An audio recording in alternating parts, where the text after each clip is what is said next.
বৌদ্ধগণের পবিত্র চরণতলে সশ্রদ্ধে বন্দনা করছি।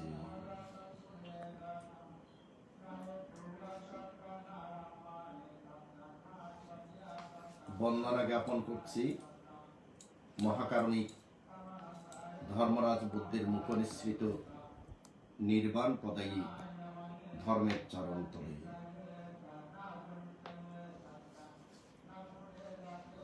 বন্দনা জ্ঞাপন করছি সুপাটিপন্ন ভাগবত শাবকা সংঘ শ্রেষ্ঠ পুণ্যক্ষেত্র সংঘের চরণতলে সশ্রদ্ধে বন্দনা করছি।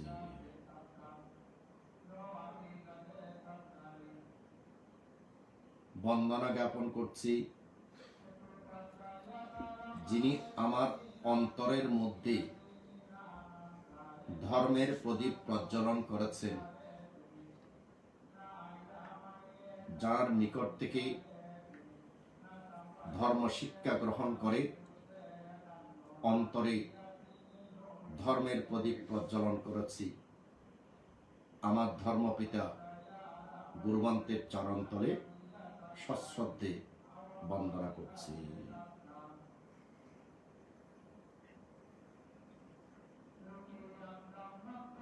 সম্মানিত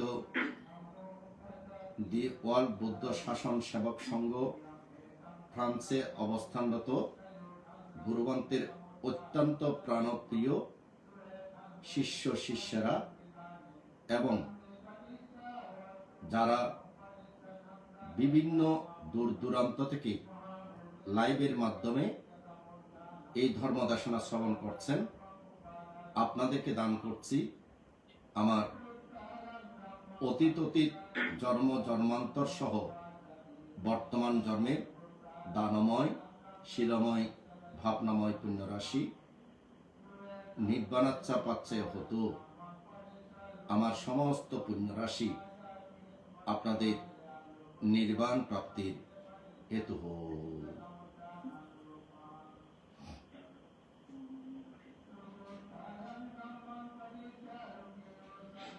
সম্মানিত নির্বাণকামী নরনারীবৃন্দ,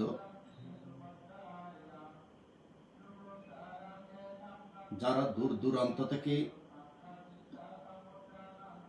এই দেশনা শ্রবণ করছেন, আপনাদের অবগতির জন্য বলছি,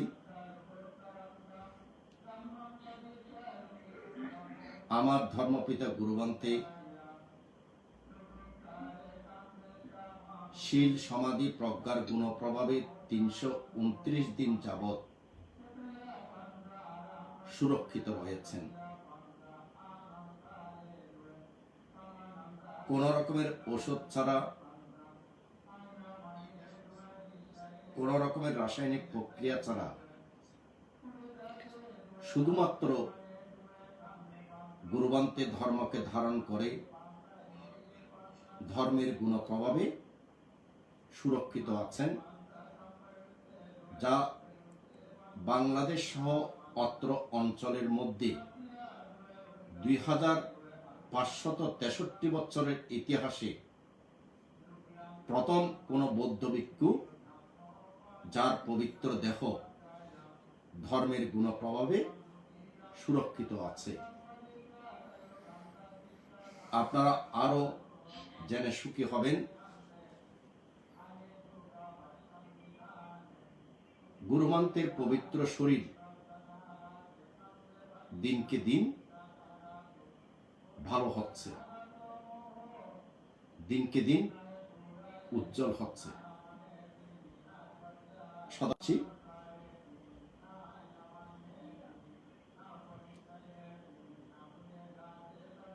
আমরা দুর্লভ মানব জীবন লাভ করেছি।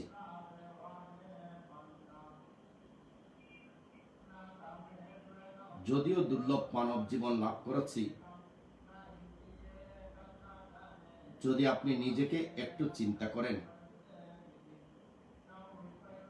আমার এই দুর্লভ মানব জীবন লাভের পেছনে হেতু কি, কারণটা কি, সেক্ষেত্রে উত্তর আসবে কি, আমরা সে অনন্ত অনন্তকাল থেকে সংসার পরিভ্রমণ করে আসছি। আমরা কোনো সময় ব্রহ্মা, কোনো সময় দেবতা, কোনো সময় দেবরাজ, কোনো সময় মানুষ, আবার কোনো সময় তির্যক প্রাণী, প্রেতলোকে, অসুর লোকে, নরক লোকে, এইভাবে আমরা সংসার পরিভ্রমণ করছি।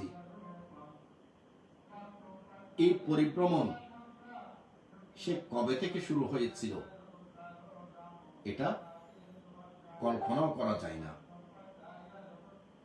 যদি মহাকারণিক ধর্মরাজ বুদ্ধের ভাষায় বলতে হয়, এই পৃথিবীর এমন কোন স্থান নেই যেখানে আমরা জন্মগ্রহণ করিনি, যেখানে আপনি জন্মগ্রহণ করেননি।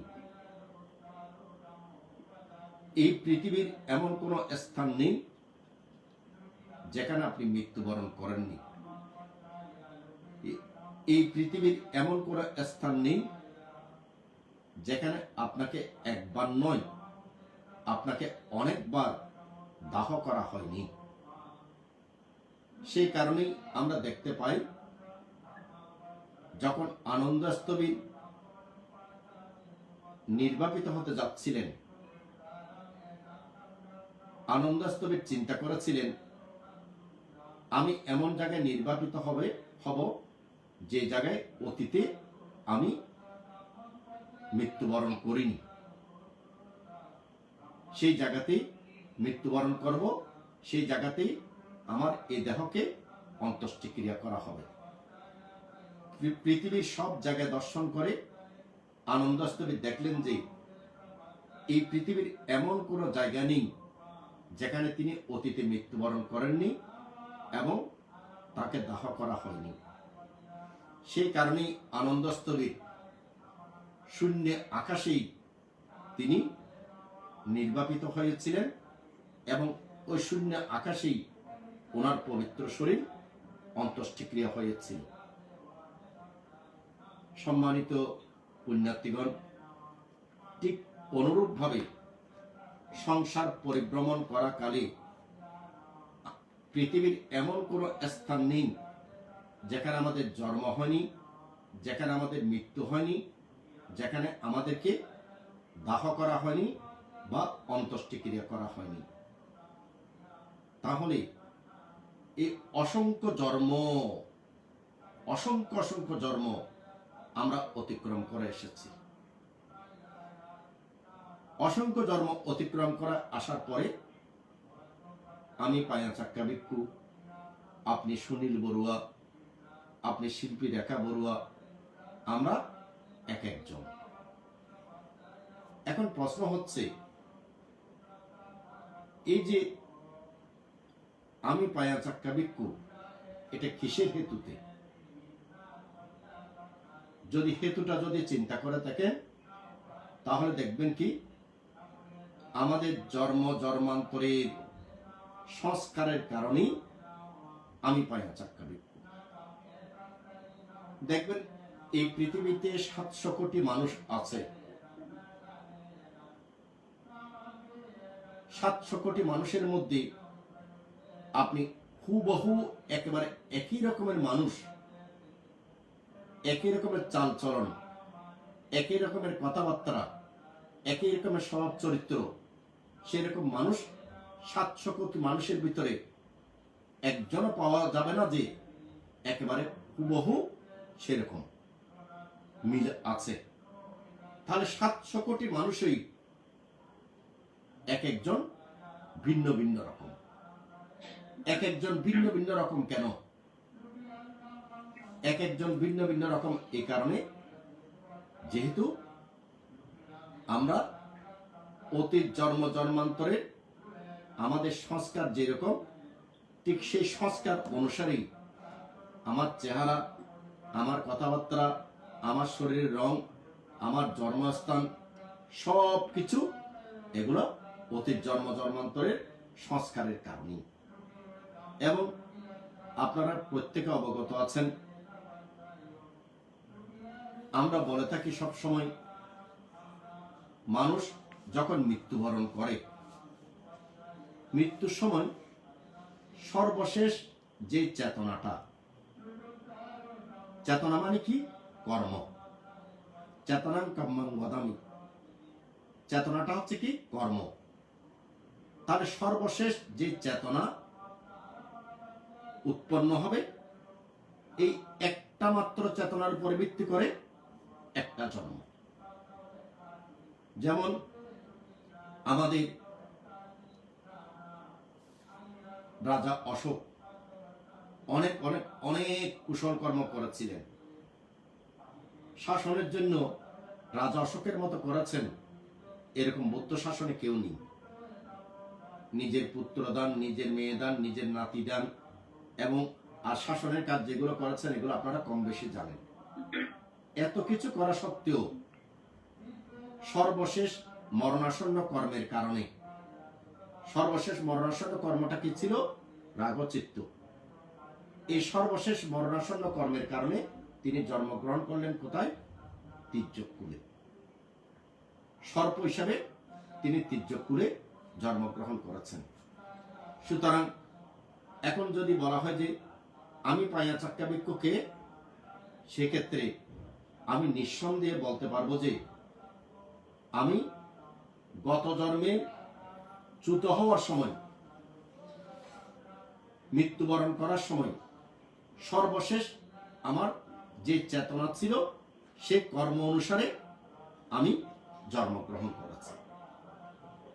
ঠিক অনুরূপভাবে আপনারা প্রত্যেকেই এইভাবে যখন চ্যুত হচ্ছিলেন, সর্বশেষ যে কর্মটা, সে কর্ম অনুসারে আপনার জন্ম মনুষ্যরূপে।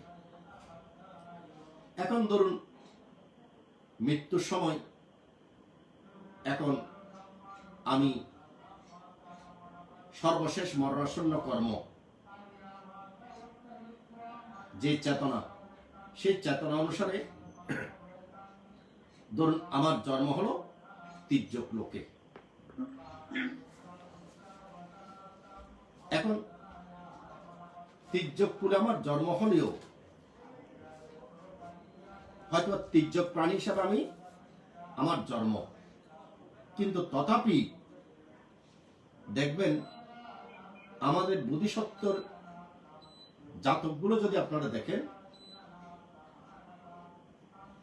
তির্যক কুলে জন্ম নিয়েছে ঠিক, কিন্তু জন্মান্তর সংস্কারগুলো বোধিসত্ত্বের ছিল।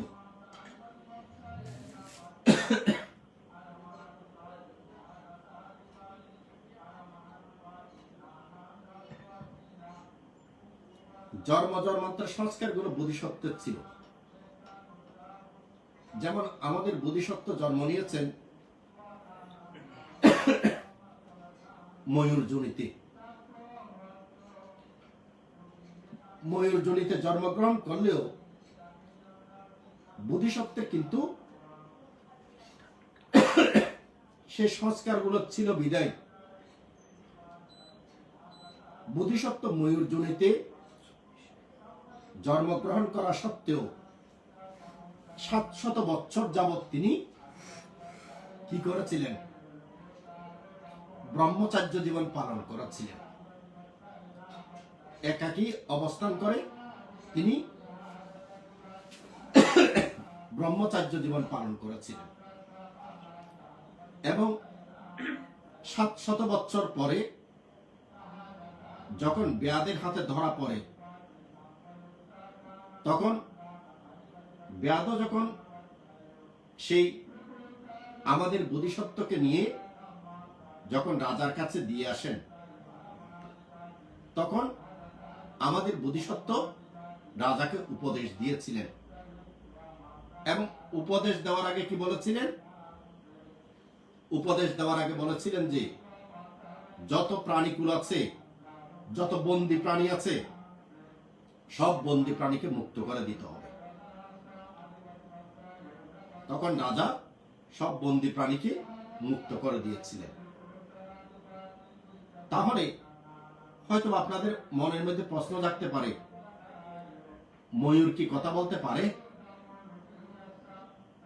আপনাদের মনে প্রশ্ন জাগতে পারে। কিন্তু তিনি বোধিসত্ত্ব, তিনি বুদ্ধ হওয়ার জন্য পারমি পূরণ করেছেন মনে মনে এবং মুখে বলে বলে 16 অসংখ্য লক্ষাধিক কল্প।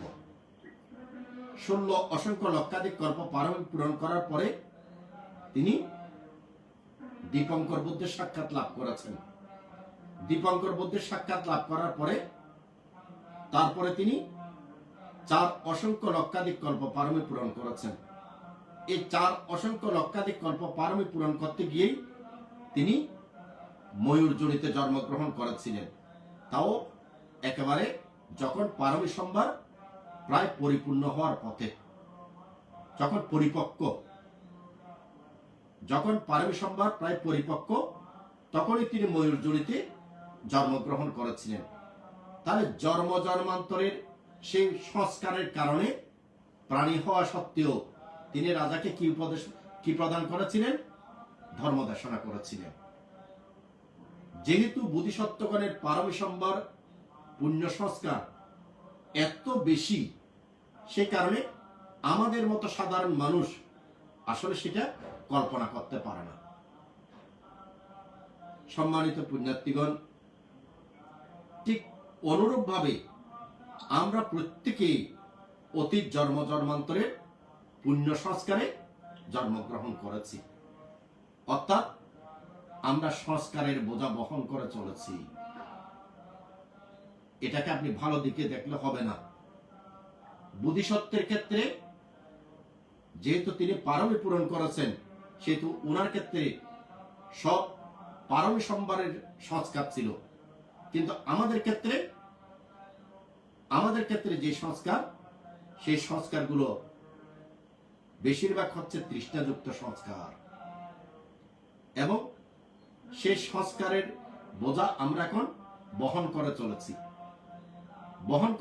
মানে কেমন? ধরুন, আমি যদি আপনাদেরকে দুই একটা উদাহরণ দিই, যেমন ধরুন অতীত জন্মান্তরের মরণাসন্ন কর্মের কারণে মানুষ হয়ে জন্মগ্রহণ করেছে কোথায়? ধরুন অডেল ধন সম্পদশালী পরিবারে। বাংলাদেশের মধ্যে ধরুন একেবারে অডেল ধন সম্পদ আছে, সেরকম পরিবারের মধ্যে জন্মগ্রহণ করেছে। সেরকম পরিবারে জন্মগ্রহণ করার কারণে সে ছোটকাল থেকেই অডেল ধন সম্পদ লাভ করেছে। অডেল ধন সম্পদ লাভ করা সত্ত্বেও আমরা কি দেখতে পাই? আমরা দেখতে পাই যে সে মানুষ এত ধন সম্পদ থাকা সত্ত্বেও সে আবার অবৈধভাবে মানুষ ঠকিয়ে বিভিন্নভাবে তারাই বেশি অর্থ সম্পদ সঞ্চয় করে কি না? করে না? করে। কেন করে? তার এত ধন সম্পদ, তার ধন সম্পদ কত আছে সে হয়তো নিজেও জানে না। এত ধন সম্পদ থাকা সত্ত্বেও সে অবৈধভাবে আরো ধন সম্পদ চাই এবং অবৈধভাবে সংগ্রহ করে কেন, সঞ্চয় করে কেন? করার পেছনে কারণ হচ্ছে একটা, তার অতীত জন্মান্তরের সংস্কার। যেমন আপনাদেরকে যদি বলি, যাদের বয়স আমাদের বয়সের কাছাকাছি, তারা তখন বাংলা বইতে এবং গল্প বইতে কিছু ঘটনা ছিল, যেমন মুনি এবং ঋষির ঘটনা। নিশ্চয় মনে আছে, মুনি ঋষি ঋদ্ধি বলে বিড়ালকে রাজকুমার বানিয়ে দিয়েছে। এখন রাজকুমার বানিয়ে দেওয়ার কারণে সে রাজকুমারীকে বিয়ে করেছে। রাজকুমারীকে বিয়ে করে সে সুন্দরভাবে সংসার করছে। একদিন রাজকুমারীকে নিয়ে সে বিছানাতে শুয়ে আছে, হঠাৎ করে দেখতে পেল এক ইঁদুর। যখন ইঁদুর দেখতে পেল, সে তার যেহেতু সংস্কার হচ্ছে কি, বিড়ালের সংস্কার কি? ইঁদুর ধরা। সে রাজকুমারীর কথা আর খেয়াল নেই, সে তাড়াতাড়ি লাভ দিল ইঁদুর ধরার জন্য। তখন রাজকুমারী বলছে, কি ব্যাপার, কি ব্যাপার, ইঁদুর ধরছে কেন? এবং ইঁদুরটা সে ধরে ফেললো। তখন অবশেষে সব ঘটনা প্রকাশ হলো। ঠিক অনুরূপভাবে যদি আপনারা এই পৃথিবীর দিকে অবলোকন করেন, তাহলে দেখবেন যে অঢেল ধন সম্পদের মালিক অনেক অনেক অনেক আছে, কিন্তু তারাই বেশি আবার অবৈধভাবে মানুষকে অত্যাচার করে, তারাই বেশি অস্ত্র সংগ্রহ করে। কেন করে? তারা অতীত জন্ম জন্মান্তরের একটা কর্মের প্রভাবে, এক কর্মের চেতনায় আমি যেভাবে মানুষ হয়েছি, একটা মরণাসন্ন কর্মের কারণে আপনি যেভাবে মানুষ হয়েছেন, সেও এক মরণাসন্ন কর্মের কারণে কি হয়েছে? অঢেল ধন সম্পত্তি সম্পন্ন পরিবারে জন্মগ্রহণ করেছে। তাহলে অঢেল ধন সম্পত্তি সম্পন্ন পরিবারে জন্মগ্রহণ করলে কি হবে? তার অতীত জন্ম জন্মান্তরের সংস্কার হচ্ছে কি? টাকার প্রতি তৃষ্ণা, মানুষকে ঠকানো। সে কারণে সে সেই কাজটা এই জন্মে অঢেল ধন সম্পদ থাকা সত্ত্বেও সে সেটাই করছে। আবার অনেক মানুষ দেখবেন কি, সে সব দিকে উপযুক্ত, তার সুন্দর স্ত্রী আছে, ছেলে মেয়ে আছে, সুন্দর স্ত্রী ছেলে মেয়ে থাকা সত্ত্বেও সে কুৎসিত কোন মেয়ের দিকে দৃষ্টি প্রদান করে। দেখা যায় তার স্ত্রীর তুলনায় ওই মেয়েটা কিছুই নয়, তবু সে ওই মেয়ের দিকে কামতৃষ্ণার হাত প্রবাহিত করে। এখন প্রশ্ন হচ্ছে, তার সুন্দর পরিবার আছে, ধন সম্পদ আছে, স্ত্রী পুত্র কন্যা আছে, সে আবার পরনারীর প্রতি হাত বাড়াচ্ছে কেন? কারণ এটা তার অতীত জন্ম জন্মান্তরের সংস্কার। অতীত জন্ম জন্মান্তর করে এসেছে, সে কারণে সে সংস্কারের কারণে সে এই জন্মেও সেই কাজটা করছে। এইরকম মানুষের মধ্যে আপনি সংস্কার অনেক অনেক বিভিন্ন রকমের সংস্কার আপনারা দেখতে পাবেন। এগুলো বাস্তবিক হতে আমরা অতীত জন্ম জন্মান্তরের সংস্কার বহন করছি। যেমন আমরা কেউ কেউ আছি খুব রাগী, আবার কেউ কেউ আছি রাগ কম, কেউ আছে আমরা কুৎসিত, কেউ আছে আমরা সুন্দর। তাহলে এগুলো কিসের? এগুলো আমাদের অতীত জন্ম জন্মান্তরের সংস্কারের বোঝা। এবং আপনি যদি নিজেকে একবার চিন্তা না করেন, আমি পায়া চাক্কা ভিক্ষু অতীত জন্ম জন্মান্তরের সংস্কার বহন করছি, আমার মধ্যে কোন সংস্কার আছে? আমার মধ্যে ভালো সংস্কার আছে নাকি আমার মধ্যে খারাপ সংস্কার আছে? এই বিবেচনাটুকু যদি আপনি নিজেকে না করেন, তাহলে আপনি কখনো কোনোদিন এই সংস্কার ত্যাগ করতে পারবেন না। তাহলে আপনাকে যদি সত্যিকার অর্থে সর্বপ্রথম আপনাকে বিবেচনা করতে হবে কি, আমি পায়া চাক্কা ভিক্ষু, আমার মধ্যে অতীত জন্ম জন্মান্তরে কি সংস্কার আছে, এখন ভালো কি কি সংস্কার আছে সেটাও আমি দেখতে পাবো। আবার আমার মধ্যে খারাপ সংস্কার কি কি আছে সেটাও আমরা উপলব্ধি করতে পারবো। তবে আমার সংস্কারটা আমাকে দেখতে হলে আমাকে অবশ্যই মহাকারণিক ধর্মরাজ বুদ্ধের ধর্মজ্ঞান থাকতে হবে। কারণ যদি বৌদ্ধিক জ্ঞান না থাকে, তাহলে আপনি কখনো নিজেকে উপলব্ধি করতে পারবেন না। কারণ অন্যান্য মতবাদের মধ্যে তারা তৃষ্ণাকে ভোগ করার মাধ্যমেই সেটাকে ধ্বংস করতে চায়। আর আমাদের মহাকারণিক ধর্মরাজ বুদ্ধের নিয়ম হচ্ছে কি না, তৃষ্ণাকে যত আপনি ভোগ করবেন তত আপনার তৃষ্ণা কি হবে? আপনার তৃষ্ণা বাড়তে থাকবে। তাই সেই কারণে আমাকে সর্বপ্রথম দেখতে হবে কি, আমার মধ্যে কি কি সংস্কার বিরাজ করছে। এখন আমার মধ্যে যে সমস্ত ভালো সংস্কারগুলো আছে সেটা হচ্ছে আমার জন্ম জন্মান্তরের পুণ্যের প্রভাবে এই সংস্কারগুলো আমি প্রাপ্ত হয়েছি। আবার আমার মধ্যে যে সমস্ত খারাপ সংস্কারগুলো আছে এগুলো আমার জন্ম জন্মান্তরের অকুশল কর্মের বিপাক। তবে এটা নিশ্চিত করে বলা যায় আমাদের প্রত্যেকের মধ্যে অকুশল সংস্কার বেশি রয়েছে। অকুশল সংস্কার বেশি, যে অকুশল সংস্কারের বোঝা আপনাকে আমাকে প্রতিনিয়ত নিয়ে যাচ্ছে অপায়ের দিকে। অতীত জন্ম জন্মান্তরের কোন একটা কর্মের কারণে আমি এখন সম্মান পাচ্ছি, আমি এখন পূজা পাচ্ছি, এটা আমার অতীত জন্ম জন্মান্তরের কর্মের ফল। কিন্তু আমি যে বর্তমানে আমার যে সংস্কারগুলো যদি আমি দর্শন করি তাহলে আমি কি দেখি, আমার প্রতি ধরুন বেশিরভাগ মানুষের কথাই চিন্তা করে দেখুন, আমার মধ্যে কি আছে?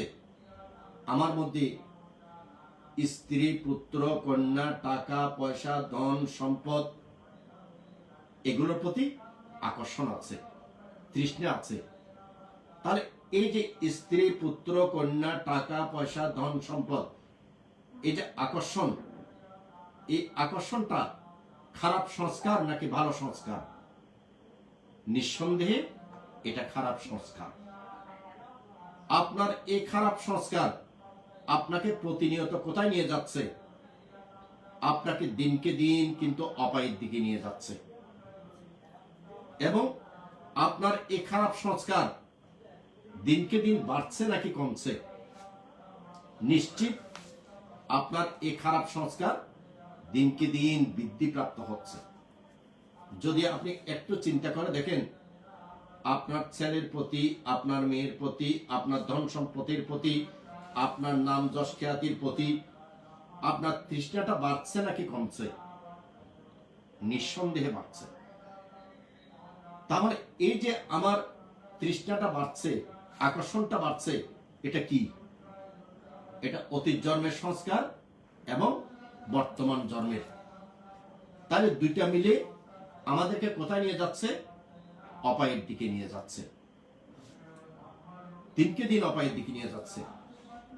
আবার যদি আপনি ভালো সংস্কারগুলো দেখেন তাহলে আপনি যে সমস্ত পুণ্যকর্ম করেছেন সেই পুণ্যকর্মগুলো যখন আপনি দর্শন করেন তখন আপনার মধ্যে কি আসে? আপনার মধ্যে আনন্দ অনুভব হয়। আনন্দ অনুভব হয় কেন? আমি এই কুশল কর্ম, এই পুণ্যকর্ম করেছি।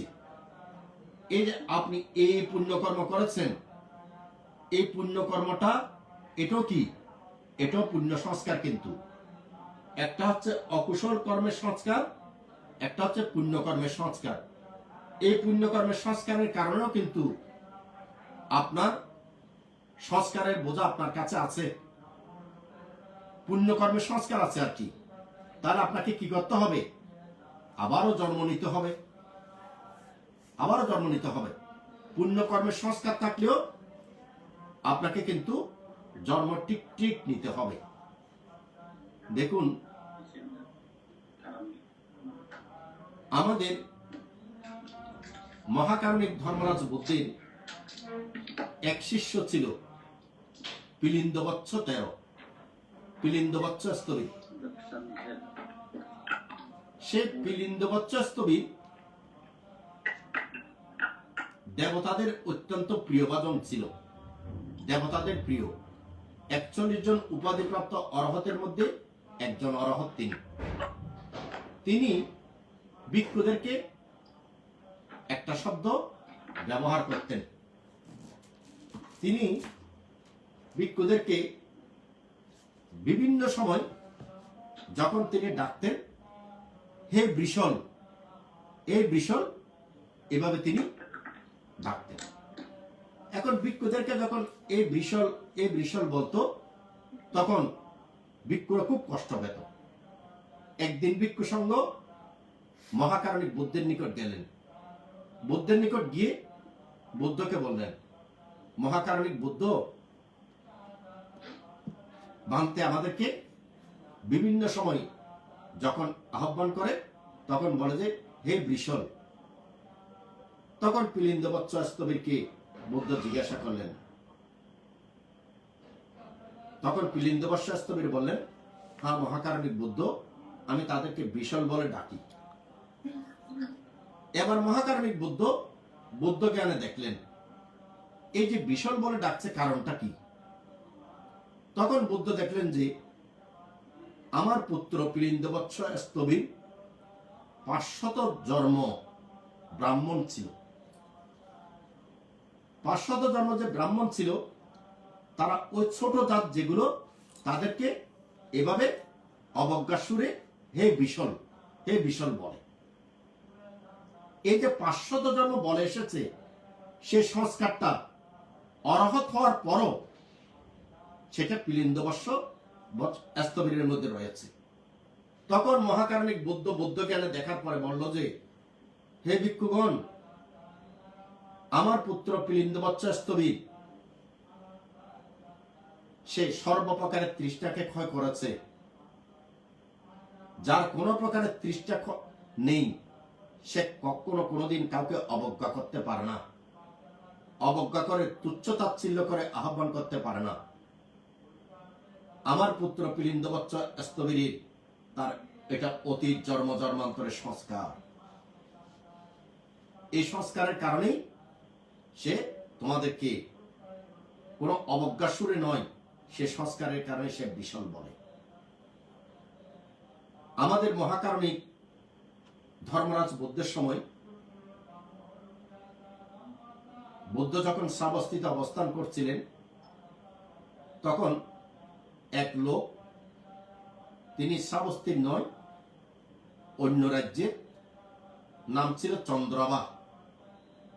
তার একটা গুণ ছিল, গুণটা হচ্ছে কি, তার পেটের মাঝখান থেকে আলো বের হতো এবং চাঁদের আলোর মতো এত বেশি আলো বের হতো, অন্ধকার ঘর আলোকিত হয়ে যেত। সে এই গুণের অধিকারী যখন হলো, তখন তার বন্ধুরা সহ সে মিলে এটাকে নিয়ে অনেক টাকা রোজগার করেছে।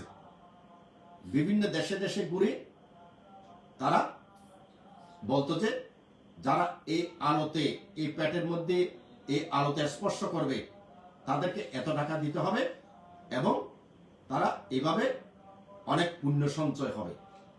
তখন মানুষ তার এই গুণ দেখে প্রত্যেকে অভিভূত হয়ে যেত। এখন একদিন এভাবে ঘুরতে ঘুরতে শ্রাবস্তিতে আসলো। শ্রাবস্তিতে আসার পরে তখন সব জায়গায় তো সবাই প্রশংসা করছে। শ্রাবস্তিতে যখন আসছে, তখন এই গুণটা যখন দেখালো, শ্রাবস্তির বিহারের দিকে আসলো, তখন বলল যে আপনি কোথায় যাচ্ছেন? বলল যে বুদ্ধের নাকি অনেক গুণ, আমি বুদ্ধকে আমার গুণ দেখাতে যাচ্ছি। তখন বলল ঠিক আছে, আপনি বুদ্ধকে গুণ দেখাতে যান। তখন তিনি বিহারে প্রবেশ করল। যখন শ্রাবস্তির বিহারের ভিতরে প্রবেশ করলো, তখন আলোটা নিভে যায়,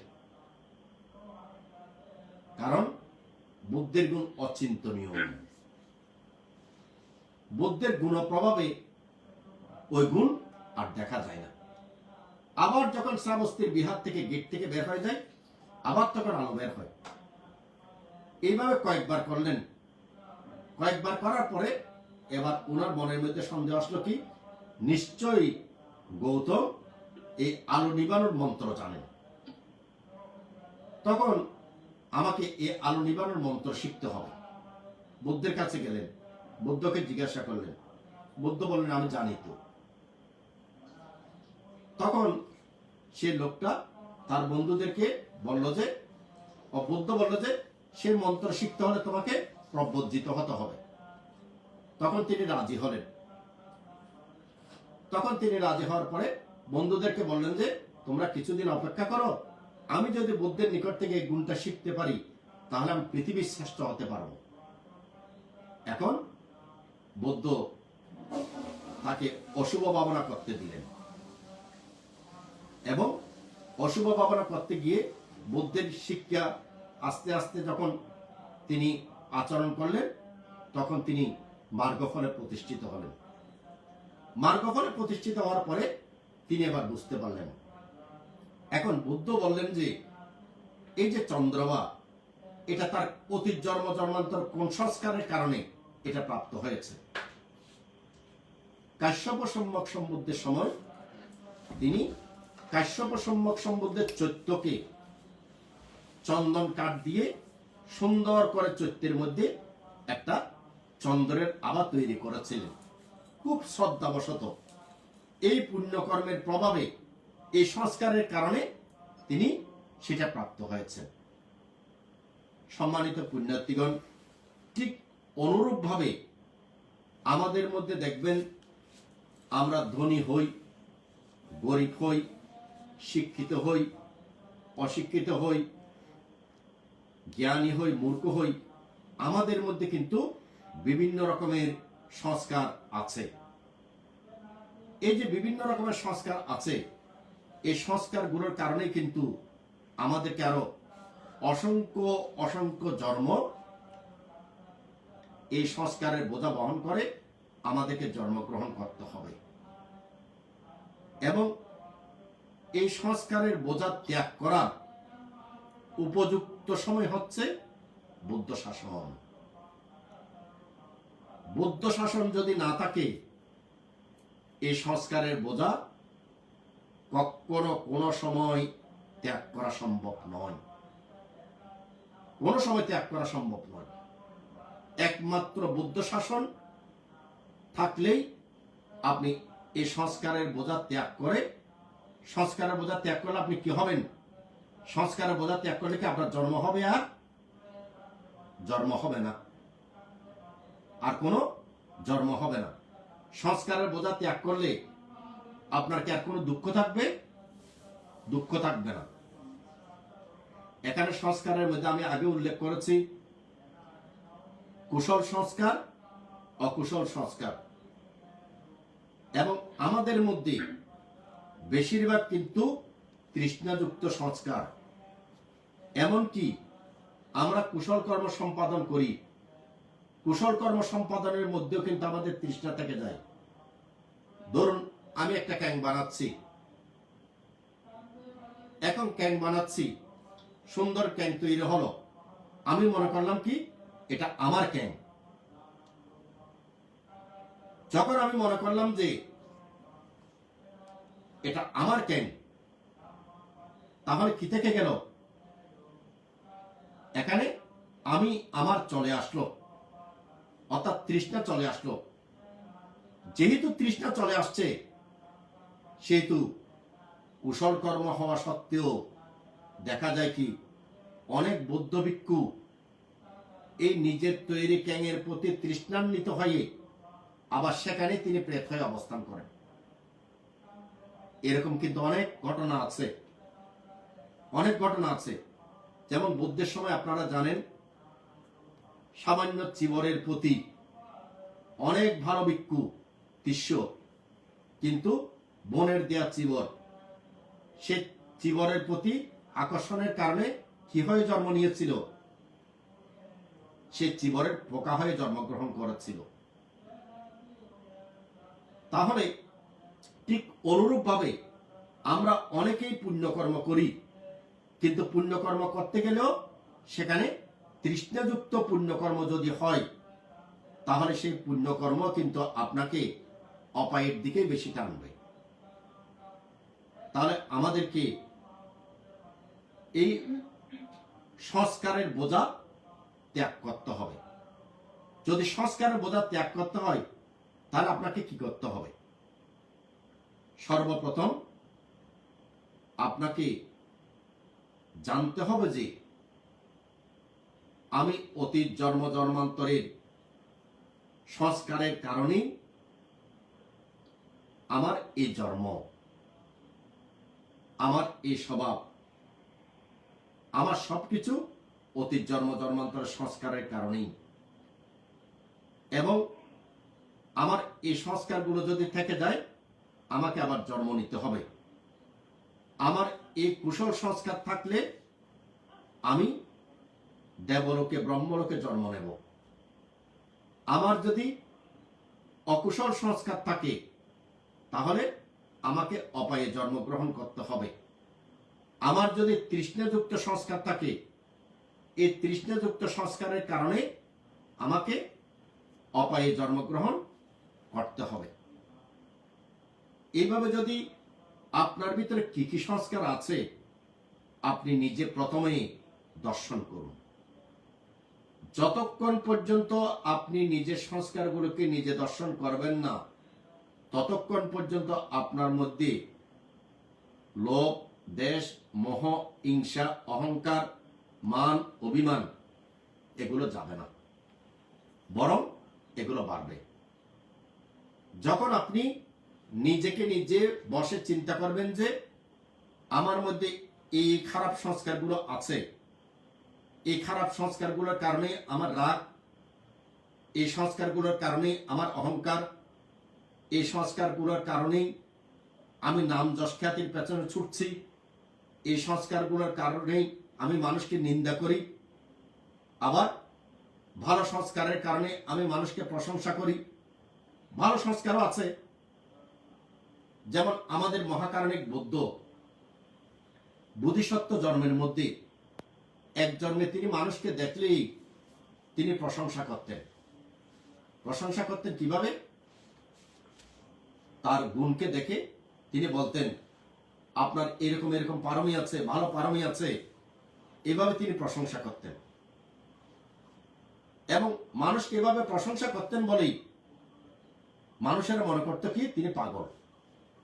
পাগল বলে তাকে পাথর পর্যন্ত নিক্ষেপ করেছেন। কিন্তু বাস্তবিকতে এই প্রশংসা করাটা হচ্ছে বোধিসত্ত্বের একটা অভ্যাস, মানুষকে প্রশংসা করা। তাহলে আমাদের মধ্যে মানুষকে নিন্দা করার প্রশংসাও আছে, আমার মধ্যে অহংকার করার প্রশংসা আছে, লোভ করার প্রশংসা আছে, মান করার প্রশংসা আছে, এবং যশ খ্যাতির পেছনে ছুটারও প্রশংসা আছে, অহংকার, আমার সংস্কার আছে। এই যে সংস্কারগুলো, এগুলো যদি আপনি এই জন্মে পরিষ্কার না করেন, তাহলে আবার কখন বুদ্ধ শাসন পাবেন। এবং এই সংস্কারগুলোর কারণে ধরুন একবার আমি অপায়ে জন্মগ্রহণ করে ফেললাম, অনেকগুলো ভালো সংস্কার আছে, রাজা অশোকের অনেক ভালো সংস্কার ছিল, একটা খারাপ সংস্কার কি? রাগ হওয়া। একটা খারাপ সংস্কার রাজা অশোককে কোথায় নিয়ে গেল? তির্যকলোকে নিয়ে গেল। অরহত মহেন্দ্র যদি না থাকতো, তাহলে রাজা অশোক আরো কোথায় যেত? কারণ যেহেতু তিনি সাপ হয়ে জন্মগ্রহণ করেছিলেন, প্রাণী হত্যা ছাড়া তিনি জীবন জীবিকা নির্বাহ করতে পারতেন না। সেই কারণে এই যে প্রাণী হত্যা করতে গিয়ে ওনাকে আরো কোথায় চলে যেতে হতো? আরো নিচের দিকে চলে যেতে হতো। তাহলে আপনার এবং আমার মধ্যে যে সংস্কারগুলো আছে, এই সংস্কারগুলো কিন্তু আমাদেরকে অপায়ের দিকেই নিয়ে যাবে। সধর্মের পূজারীগণ, তাই আপনাদেরকে সর্বপ্রথম কি কি সংস্কার আছে, আপনার নিজের সংস্কারগুলোকে আপনি দর্শন করুন, এবং দর্শন করে খারাপ সংস্কারগুলোকে ত্যাগ করুন। এখন প্রশ্ন হচ্ছে, আপনি খারাপ সংস্কারগুলোকে কিভাবে ত্যাগ করবেন? কিংবা খারাপ সংস্কারগুলো আমাদের মধ্যে সৃষ্টি হচ্ছে কিভাবে? আমি কি ত্যাগ করতে চাইলে কি খারাপ সংস্কারগুলো ত্যাগ করতে পারি? সংস্কার ত্যাগ করা কিন্তু অনেক কঠিন কাজ। আপনি কখন সংস্কারগুলো ত্যাগ করতে পারবেন? আমি বলেছিলাম কি, বুদ্ধ শাসন আছে, এখন এই সংস্কারগুলো ত্যাগ করার উপযুক্ত সময়। কেন আমি আপনাদেরকে কথাটা বলেছি? কথাটা বলেছি এই কারণে কথাটা বলেছি যে, কারণ আমাদের মধ্যে যে সংস্কারগুলো উৎপন্ন হচ্ছে, সেটা আপনাকে আগে দর্শন করতে হবে।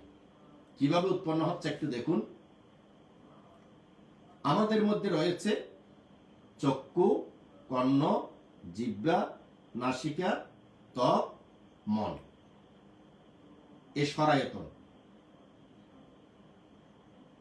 এই ইন্দ্রিয়গুলো দিয়ে আমরা অবিরত কোথায় অনুসন্ধান করি? বাহিরে অনুসন্ধান করি। আপনারা ফ্রান্সে অবস্থান করছেন, ফ্রান্সে থেকে আপনারা বিভিন্ন দেশে ভ্রমণ করেন। আপনি চক্ষু, কর্ণ, জিহ্বা, নাসিকা, ত্বক, মন দিয়ে কি অনুসন্ধান করছেন? বহির্ভাগ অনুসন্ধান করছেন নাকি অন্তর্ভাগ অনুসন্ধান করছেন? নিঃসন্দেহে উত্তর আসবে কি? আপনি বহির্ভাগ অনুসন্ধান করে চলেছেন, আপনি বাইরে অনুসন্ধান করে চলেছেন। এই যে আপনি বহির্ভাগ অনুসন্ধান করে চলেছেন, এখন আপনাকে যদি আমি প্রশ্ন করি, আপনার চোখের আয়তন কি ভরেছে? উত্তর আসবে কি? না, আমার চোখের আয়তন ভরেনি। তাহলে এই পৃথিবীতে এমন কোন মানুষ কি আছে সারাটা জীবন বহির্ভাগ দর্শন করার পরে তার চোখের আয়তন ভরেছে, কর্ণের আয়তন ভরেছে, জিহ্বার আয়তন ভরেছে, চক্ষু, কর্ণ, জিহ্বা, নাসিকা, ত্বক, মন, এই সরায়তনটা আপনার ভরে গেছে, এরকম কোনো প্রমাণ আছে কি? কোনো প্রমাণ নেই। তাহলে আপনি দেখুন, আয়তন মানে কি? ধরুন আমি যে রুমে বসে আছি, এই রুমটা হচ্ছে ধরুন 12x15 একটা রুম। তাহলে এই রুমের একটা আয়তন আছে, তাহলে এই আয়তনটা এক সময় ভরবে। কিংবা ধরুন 100 ফিট বাই 150 ফিট একটা আয়তন, ওই আয়তনটা ভরবে। কিন্তু আপনার চোখের আয়তন কি কখনো ভরবে? কখনো ভরবে না। চোখের আয়তন ভরার পরে মানুষ মৃত্যুবরণ করেছে, এরকম মানুষ কি আছে? এরকম মানুষ পৃথিবীতে নেই। তাহলে আমরা চক্ষু, কর্ণ, জিহ্বা, নাসিকা, ত্বক, মন দিয়ে আমরা বাইরে কিন্তু অনুসন্ধান করে চলেছি, বাইরে অবিরত অনুসন্ধান করে চলেছি। এবং অনুসন্ধান করতে করতে আমাদের অবস্থা কেমন হচ্ছে? দিনকে দিন তৃষ্ণার পরিমাণটা বেড়েই চলেছে। টাকা পয়সা, ধন সম্পদ, যত কিছুই থাকুক না কেন, আপনার কিন্তু তৃষ্ণার পরিমাণটা চক্ষু, কর্ণ, জিহ্বা, নাসিকা, ত্বক, মন দিয়ে আপনি টাকা রোজগার করছেন, যেটা আপনি করুন না কেন, কি হচ্ছে? আপনার কিন্তু বরং ইচ্ছা শক্তি বেড়ে যাচ্ছে, একটার পর একটা ইচ্ছা শক্তি বেড়ে যাচ্ছে, ইচ্ছা শক্তি কিন্তু কমছে না। তাহলে এই যে ইচ্ছা শক্তি আপনার বেড়ে যাচ্ছে, এটা কি তৃষ্ণা বাড়ছে নাকি কমছে? তৃষ্ণা কিন্তু বেড়েই চলেছে। তাহলে এইভাবে যদি তৃষ্ণা বাড়ে, তাহলে আমাদের সংস্কার বাড়ছে নাকি কমছে? আমাদের সংস্কার দিনকে দিন বৃদ্ধিপ্রাপ্ত হচ্ছে। তাহলে আপনি এই সংস্কারটাকে কিভাবে কমাবেন? আপনাকে এই সংস্কারটাকে কমাতে হলে আপনাকে বহির্ভাগে যে শত্রু, সে শত্রুটাকে আপনার ঘরে প্রবেশ করতে দিতে পারবেন না।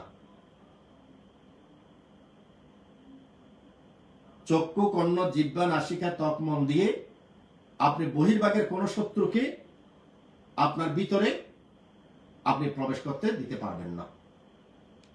তাহলে বহির্ভাগের কোন শত্রুকে যদি প্রবেশ করতে দিতে না চান, আপনাকে কি করতে হবে? আপনাকে প্রথমেই আপনাকে জানতে হবে যে আমার চোখ দিয়ে কোন রকমের আমি দেখব ঠিক, আমি রূপ দেখব ঠিক, কিন্তু শত্রু যেন আমার ভিতরে প্রবেশ না করে।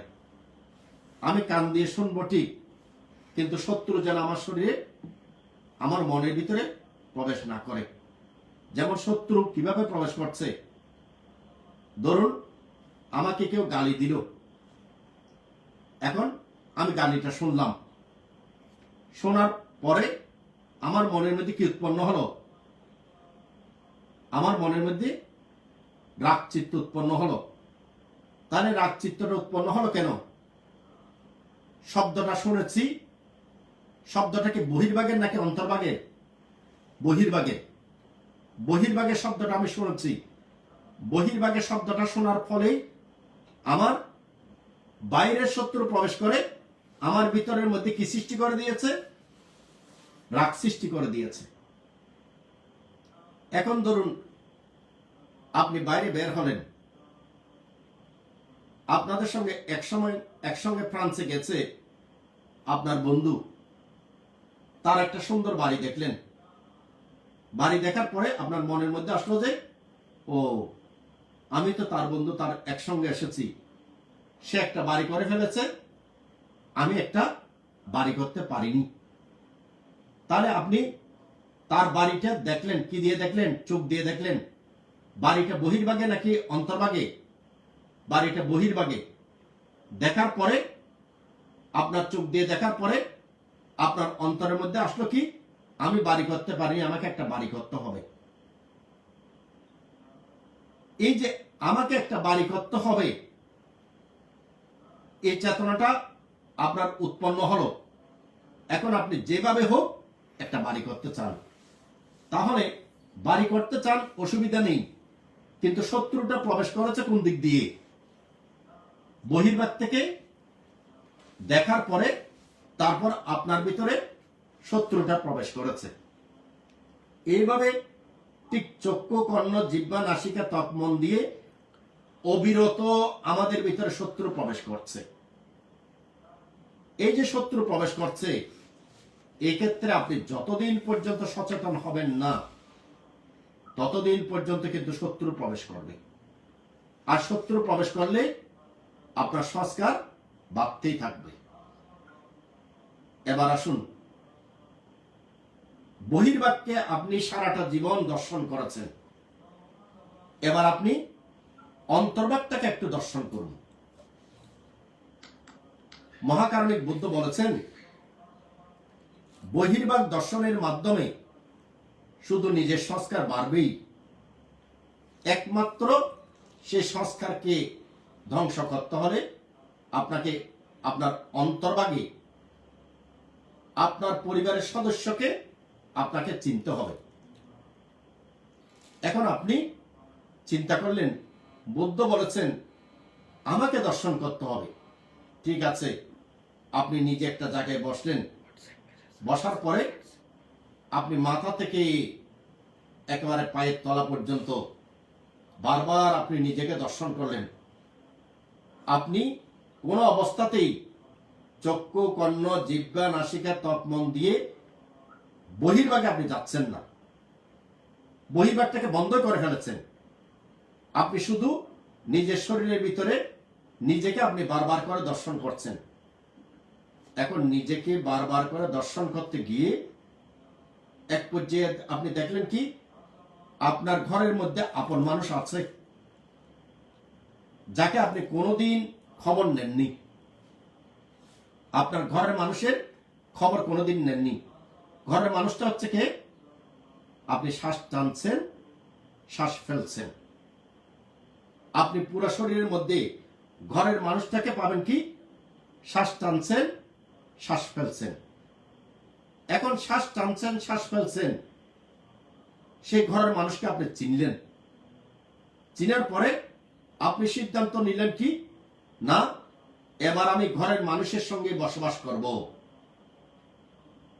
আমি অনন্ত অনন্ত জন্ম থেকে আমি শুধু বহির্ভাগের অনুসন্ধান করে বহির্ভাগের শত্রুকে আমার ভিতরে প্রবেশ করিয়েছি এবং সেই শত্রুর সঙ্গেই আমি বসবাস করেছি। চোখে দেখেছি, সেটা পেতে ইচ্ছা করেছে, কানে শুনেছি, সেটা পেতে ইচ্ছা করেছে। এইভাবে আমি বহির্ভাগ, আমার চক্ষু, কর্ণ, জিহ্বা, নাসিকা, ত্বক, মন, সে বহির্ভাগ থেকে যা দেখেছে সেটাকে তার সঙ্গে বন্ধুত্ব করেছে। এবার আমি ঘরের মানুষের সঙ্গে বন্ধুত্ব করতে চাই।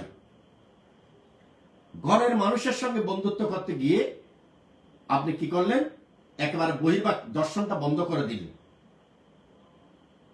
দর্শনটা বন্ধ করে দিয়ে আপনি নিজের ভিতরে দর্শন করছেন।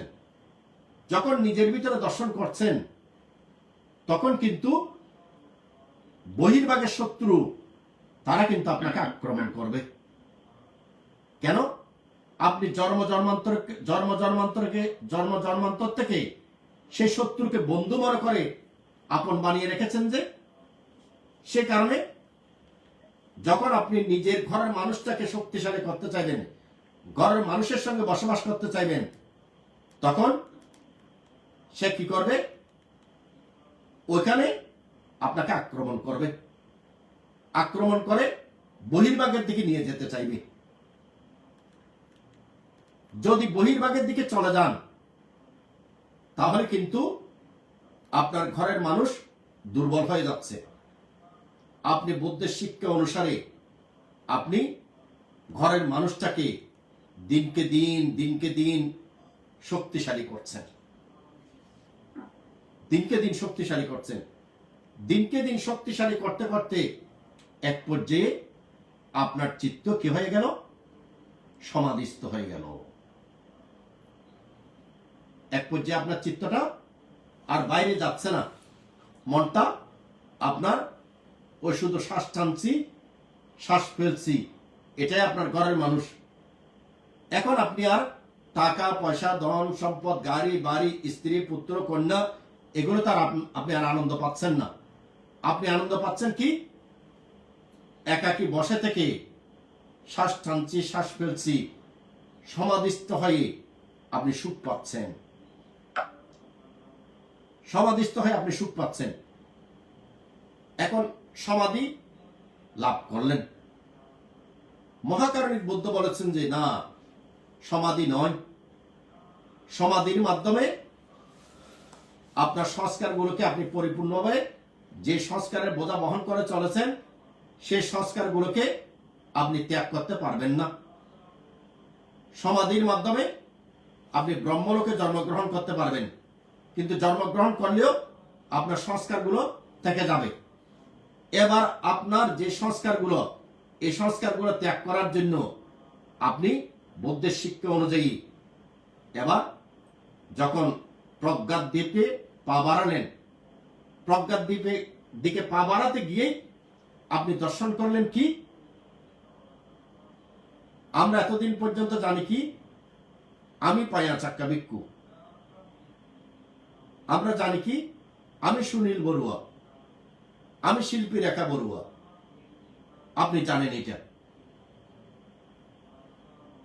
এখন এটা জানেন বলে আমি শিল্পী রেখা বড়ুয়া, যেহেতু আমি এটাই জানি, সেহেতু সঙ্গে সঙ্গে এটা আমার ছেলে শান্তনু বড়ুয়া, এটা আমার মেয়ে। এতদিন পর্যন্ত জানি কি? আমি পায়া চাক্কা ভিক্ষু। যেহেতু আমি পায়া চাক্কা ভিক্ষু, সেটা আমি তো রয়ে গেছে, চিবরটা আছে ঠিক, কিন্তু রয়ে গেছে কি? আমি যেহেতু রয়ে গেছে, সেহেতু এই যে ফ্রান্সে বসে যারা এখন দেখতে পাচ্ছেন, এগুলো আমাদের শিষ্য শিষ্যা। তাহলে কি রয়ে গেল? আমার রয়ে গেল না? এতদিন পর্যন্ত এই আমার থাকার কারণে আমার মধ্যে কি বাড়ছে? যেমন এটা আমার ছেলে, যখন আমার ছেলে বলে তৃষ্ণান্বিত চিত্তে যখন চিন্তা করছেন, তখন আপনার সংস্কারের বোঝা বাড়ছে নাকি কমছে? বাড়ছে। এটা আমার বাড়ি, বাড়িটা খুব সুন্দর। এই আমার বাড়ি, এটা খুব সুন্দর বাড়ি। আপনার তৃষ্ণার বোঝা বাড়ছে নাকি কমছে? বাড়ছে, প্রতিনিয়তই বেড়ে যাচ্ছে। এখন এতদিন পরে এগুলো বেড়েছে কেন? এগুলো বেড়েছে যে আপনি চক্ষু কর্ণ জিহ্বা নাসিকা ত্বক মন দিয়ে আপনি বহির্ভাগে দর্শন করেছেন বলেই। এখন অন্তর্ভাগে দর্শন করতে গিয়ে আপনি সমাধিস্থ হয়ে গেছেন। কিন্তু এখন সমাধিস্থ হওয়ার পরে এবার আপনি প্রজ্ঞার ধাপে পা রাখলেন। প্রজ্ঞার ধাপে পা রাখতে গিয়ে আপনি দেখলেন যে এখানে আমি বলতে তো আমি কিছু পাচ্ছি না, আমি বলতে তো আপনি কোনো কিছু পাবেন না। যখন নিজেকে দর্শন করতে থাকবেন তখন আপনি এক পর্যায়ে দেখবেন কি, ও আমি বলতে তো শুধু আমি এখানে শরীরের মধ্যে 4টা উপাদান পাচ্ছি। কি 4টা উপাদান পাচ্ছি? আমার শরীরের মধ্যে 75% পানি আছে, আমার শরীরের মধ্যে বাতাস আছে, আমার শরীরের মধ্যে তেজশক্তি আছে, আমার শরীরের মধ্যে পৃথিবী আছে, পৃথিবী আছে। এই 4টা উপাদানকে আপনি তখন দর্শন করছেন। যখন আপনি প্রতিনিয়ত এইভাবে 4টা উপাদানকে দর্শন করতে করতে করতে করতে তখন এখানে আপনি আর পায়া চাক্কা ভিক্ষুকে পাচ্ছেন না। কোন অবস্থাতে এখানে আর পায়া চাক্কা ভিক্ষুকে আপনি খুঁজে পাচ্ছেন না। এখানে পাচ্ছেন কি? পায়া চাক্কা ভিক্ষু নেই, পানি। পায়া চাক্কা ভিক্ষু নেই, কতগুলো বাতাস। 4টা উপাদানকেই আপনি খুঁজে পাচ্ছেন। আপনি রূপের মধ্যে কি পাচ্ছেন? 4টা উপাদানকেই আপনি খুঁজে পাচ্ছেন। যখন 4টা উপাদানকে খুঁজে পাচ্ছেন, আমিকে যখন খুঁজে পাচ্ছেন না, তখন আমারটা কি আর থাকবে? আমারটা আর থাকবে না। তখন আপনি আপনার ছেলে মেয়েকে দর্শন করলেন। আপনার ছেলে মেয়েকে দর্শন করলেও আপনার ছেলে মেয়ে আপনার খুব প্রিয় হতে পারে, আপন হতে পারে, কিন্তু আপনি তার মধ্যে কি দেখবেন? ওই 4টা উপাদানই দেখবেন। আপনি ওই 4টা উপাদানই আপনার ছেলে মেয়ের মধ্যে দেখবেন। 4টা উপাদানই দেখার কারণে আপনার ছেলে মেয়ের প্রতি কি আপনার আকর্ষণ থাকবে? আকর্ষণ থাকবে না। দায়িত্ব থাকবে। মার প্রতি দায়িত্ব থাকবে, বাবার প্রতি দায়িত্ব থাকবে, স্ত্রীর প্রতি দায়িত্ব থাকবে, সন্তানের প্রতি দায়িত্ব থাকবে, কিন্তু আপনার আকর্ষণটা আর হচ্ছে না। কেন? যেমন আমাদের আনন্দস্থবির, আমি আজকে মাতার সাথে বলেছি, এটা আমাদের আনন্দস্থবির চন্ডালিনী কন্যা আনন্দস্থবিরকে বিয়ে করতে চায়। চন্ডালিনী কন্যা খুব সুন্দর, অপূর্ব সুন্দর। এই অপূর্ব সুন্দর চন্ডালিনী কন্যাকে অনেকে বিয়ে করার জন্য পাগল, কিন্তু চন্ডালিনী কন্যার অতীত জন্মান্তর সংস্কার হচ্ছে আনন্দের সঙ্গে। সে কারণে আনন্দকে বিয়ে করতে চায়। এখন যখন আনন্দকে বিয়ে করার জন্য চন্ডালিনী কন্যার বাড়ির মধ্যে আটকে রাখলো, তখন মা কি বলল? হয় চন্ডালিনী কন্যাকে বিয়ে করতে হবে, নতুবা তোমাকে আগুনে পুড়িয়ে মারা হবে। তখন আনন্দাষ্টমী বলল কি, আমি এই শরীরের মধ্যে সব অসুচি, সব অসুচি, 32 প্রকারের অসুচি, পায়খানা, প্রস্রাব, কফ, ত্বক, শ্লেষ্মা, সিকনি, রক্ত, পিত্ত। এখন আমি এই অসুচি জিনিসকে তো আমি ভালোবাসতে পারি না। আমি অসুচি জিনিসটাকে ভালোবাসবো কিভাবে? কারণ আনন্দস্তবী তখন চন্ডালিনী কন্যার মধ্যে সৌন্দর্য দেখেছে নাকি অসুচি দেখেছে? অসুচি দেখেছে। চন্ডালিনী কন্যার মধ্যে আনন্দস্তবী অসুচি দেখেছে, চন্ডালিনী কন্যার মধ্যে আনন্দস্তবী ওই 4টা ধাতুকে দেখেছে, পানি, বাতাস, পৃথিবী এবং তেজশক্তি। যেহেতু পানি, বাতাস, পৃথিবী, তেজশক্তি দেখেছে, তখন আনন্দস্তবী বলছে আমি এটাকে বিয়ে করবো কিভাবে? এটা তো আমার পক্ষে বিয়ে করা সম্ভব না। তখন তিনি বললেন যে ঠিক আছে, তাহলে আমাকে মেরেই গেল, আমাকে আগুনে দিয়ে দেন, তবু আমি এই অসুচি 1, 2, এই কতগুলো পানি, বাতাস, মাটি, আলো, তেজশক্তি, আমি এগুলোকে আমি বিয়ে করতে পারবো না। এটা আমার পক্ষে সম্ভব নয়। কিন্তু আমাদের পক্ষে কি হয়? আমাদের পক্ষে এটা আমার স্ত্রী, এটা আমার ছেলে, আমাদের পক্ষে এটা। তাহলে আমরা যখন আমাদের পক্ষে এটা আমার ছেলে, এটা আমার স্ত্রী হচ্ছে, তখন আপনার সংস্কারটা বাড়ছে। আর আনন্দস্থবিরের পক্ষে সংস্কারটা কি হয়ে যাচ্ছে? সংস্কারটা উৎপন্ন হচ্ছে না। কেন? সে আর ভালোবাসছে না। আনন্দস্থবির আর ওই চন্ডালিনী কন্যাকে দেখে কোনো সৌন্দর্য পাচ্ছে না। সম্মানিত পুণ্যার্থীগণ, এই শিক্ষাগুলো আপনারা কোথায় পাবেন? একমাত্র মহাকারণিক ধর্মরাজ বুদ্ধের শিক্ষাতেই আছে। একমাত্র ধর্মরাজ বুদ্ধের শিক্ষাতেই আছে। আপনি আপনার ভিতরে কি সংস্কার আছে সেটাকে আপনি দর্শন করুন। এই সংস্কারের কারণে আপনার জন্ম হচ্ছে, এটা তো অন্য কোনো মতামত বলবো না। এই সংস্কারের কারণে আপনার এই অভ্যাস, এই সংস্কারের কারণেই আপনি এই কষ্টগুলো পাচ্ছেন, এই সংস্কারের কারণেই আপনি ধনী, এই সংস্কারের কারণেই আপনি গরিব।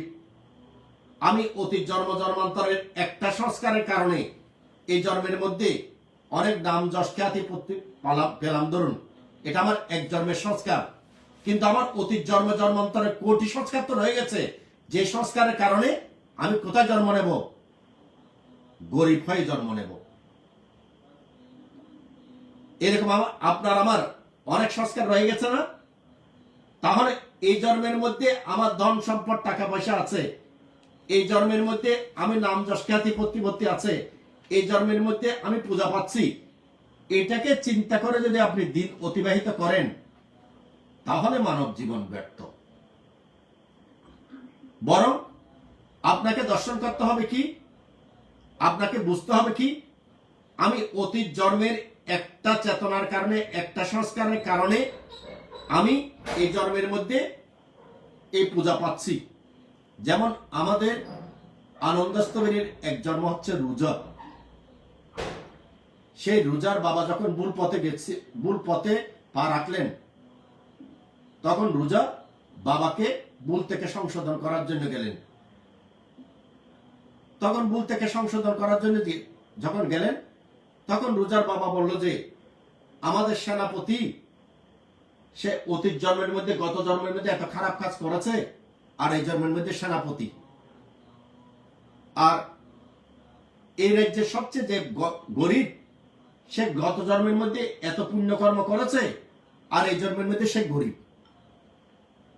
এদিকে আমাদের আনন্দ সত্য রোজা, তিনি অনেক জন্মের কথা বলতে পারতেন।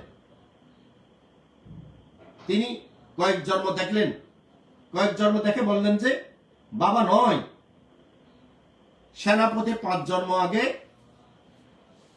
পুষ্প দিয়ে পূজনীয়কে পূজা করেছেন। এই যে পূজা করেছেন 5 জন্ম আগে, এই কর্মের কারণে তিনি সেনাপতি। আর যে সবচেয়ে বড় গরিব, সে অতীত জন্মে অনেক পুণ্যবান হলে কি হবে?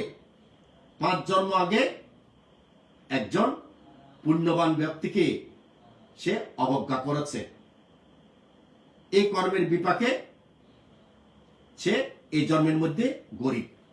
তাহলে এক কর্মের কারণে, এক সংস্কারের কারণে সে গরিব, আরেক সংস্কারের কারণে সে অঢেল ধন সম্পত্তির অধিকারী। এখন অঢেল ধন সম্পত্তির অধিকারী বলে সে যদি মনে করে যে আমার এখন অঢেল ধন সম্পত্তি, এটা তো তার এক জন্মের সংস্কার। ঠিক অনুরূপ ভাবে আমাদের প্রত্যেকের মধ্যে আমরা এখন সুখ ভোগ করছি, এতে কোনো সন্দেহ নেই।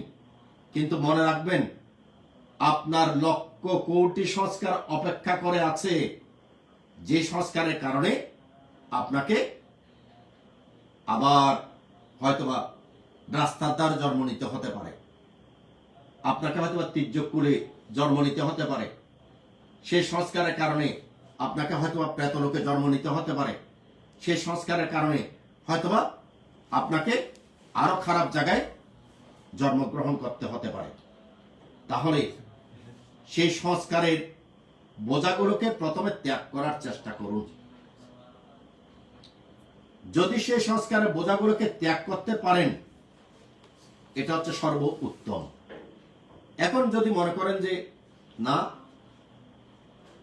আমরা সংসারী মানুষ, আমরা সংস্কারের বোঝা এখনো ত্যাগ করতে পারছি না, সেক্ষেত্রে বুদ্ধের শিক্ষা অনুসারে অন্ততপক্ষে জ্ঞান রাখুন যে, অত্যন্ত সতর্ক থাকুন যে আপনার অতীত জন্ম জন্মান্তরের অনেক সংস্কার আছে, যে সংস্কারগুলো আপনাকে কষ্ট দেওয়ার জন্য অপেক্ষা করে আছে। এই সংস্কারগুলো রক্ষা করার জন্য আপনি নতুন কোনো অকুশল সংস্কার অন্ততপক্ষে সৃষ্টি করবেন না। নতুন কোনো অকুশল সংস্কার যদি আপনি সৃষ্টি না করে, অবিরত কুশল সংস্কারের মধ্যে যদি আপনি প্রবাহমান থাকেন, অবিরত দানকর্ম, শীলকর্ম, ভাবনা কর্মের মধ্যে আপনি মনোনিবেশ করে আছেন, আপনি সংসারের দায়িত্ব পালন করছেন ঠিক, কিন্তু আপনি সতর্ক, আপনি অকুশল সংস্কার প্রবেশ করতে দেবেন না। সব দায়িত্ব পালন করবেন, কিন্তু অকুশল সংস্কার প্রবেশ করতে দেবেন না। এবং অকুশল সংস্কার প্রবেশ করতে যদি দিতে না চান, সেক্ষেত্রে আপনাকে অবশ্যই বুদ্ধের শিক্ষা অনুসারে আপনার শরীরের মধ্যে যে অসুচি আছে, সেই অসুচি ভাবনাটা আপনাকে প্রতিনিয়ত করতে হবে। যখন আপনার শরীরের ভিতরে অসুচি ভাবনা আপনি প্রতিনিয়ত করবেন, আপনার ভিতরে কি কি আছে? আপনার 9টি দাঁত দিয়ে অবিরত কি বের হচ্ছে? ময়লা আবর্জনা বের হচ্ছে। ময়লা আবর্জনাগুলো কোথায়? আপনার শরীরের ভিতরে। চামড়া দিয়ে সুন্দরভাবে ঢাকা আছে, তাই আমি সুন্দর। আপনার ভিতরে কি সুন্দর সুন্দর জিনিস আছে? আপনার পেট, যদি এখন পেটটা কাটা হয়, তাহলে আপনার পায়খানা পাওয়া যাবে না, আপনার প্রস্রাবের তলিতে প্রস্রাব পাওয়া যাবে না। আপনি মুখ দিয়ে যত কিছুই বের করেন, সবগুলো কি অসুচি জিনিস না? এগুলো আপনি প্রতিনিয়ত আপনার এই অসুচিকে আপনি দর্শন করুন। অসুচিকে দর্শন করতে করতে তখন আপনি কি হবেন? আপনি সংসার করছেন ঠিক, হয়তো এই জন্মের মধ্যে নির্বাণ পাবেন না, কিন্তু অসুচিকে দর্শন করতে করতে গিয়ে আপনি নিজেকে নিজে আপনি চিনে ফেলবেন। এবং দ্বিতীয়ত বুদ্ধ বলছেন যে আপনি অসুচি দর্শনের পাশাপাশি আপনি মরণস্মৃতি করুন। যখন আপনি মরণস্মৃতি করবেন, তখন আস্তে আস্তে আপনার যেগুলো অকুশল সংস্কার, যেগুলো অকুশল, এগুলো তৃষ্ণা এগুলো কমতেই থাকবে। এইভাবে মহাকারণিক বুদ্ধ আমাদেরকে শিক্ষা দিয়েছেন যে, এক, বিদর্শন ভাবনার মাধ্যমে নিজের ঘরের মানুষকে চিনে আপনি ঘরের মানুষটাকে শ্বাস টানছি, শ্বাস ফেলছি, তাকে শক্তিশালী করে ক্রমশ বিদর্শন ভাবনার মাধ্যমে রূপ এবং নামকে চিনুন। আমি কে? আমার ভিতর রূপ নাম ছাড়া আর কিছু নেই। যখন আমার ভিতর রূপ নাম ছাড়া আর কোনো কিছু নেই, তখন আপনি অকুশল থেকে দিনকে দিন সরে যাচ্ছেন। এইভাবে আপনি নির্বাণের দিকে যেতে পারেন। আর ঠিক আছে, আপনি এখন পারছেন না, না পারলে আপনি প্রতিদিন অন্ততপক্ষে একবার চিন্তা করবেন আপনার অকুশল সংস্কার বাড়ছে নাকি কমছে। 1, 2, আপনার কি কি অকুশল সংস্কার আছে, এবং 3 হচ্ছে এবার এগুলোকে আমাকে আর বাড়তে দেওয়া যাবে না। আর বাড়তে দেওয়া যাবে না কিভাবে? আমাকে প্রতিনিয়ত সংসারের মধ্যে বসবাস করেও অশুচির ভাবনা করতে হবে এবং মরণস্মৃতি করতে হবে। এইভাবে অশুচি ভাবনা এবং মরণস্মৃতি ভাবনা যখন করবেন, তখন আপনি সত্যিকার অর্থে আস্তে আস্তে নির্বাণের দিকে যাবেন। তখনই আপনি নির্বাণের দিকে যখন যাবেন, এই জন্মে না হোক, পরবর্তী জন্মান্তর হলেও আপনি আর অপায়ের দিকে যাবেন না এবং এই সংস্কারের বোঝাটাকে আপনি ত্যাগ করতে পারবেন। সেই জন্য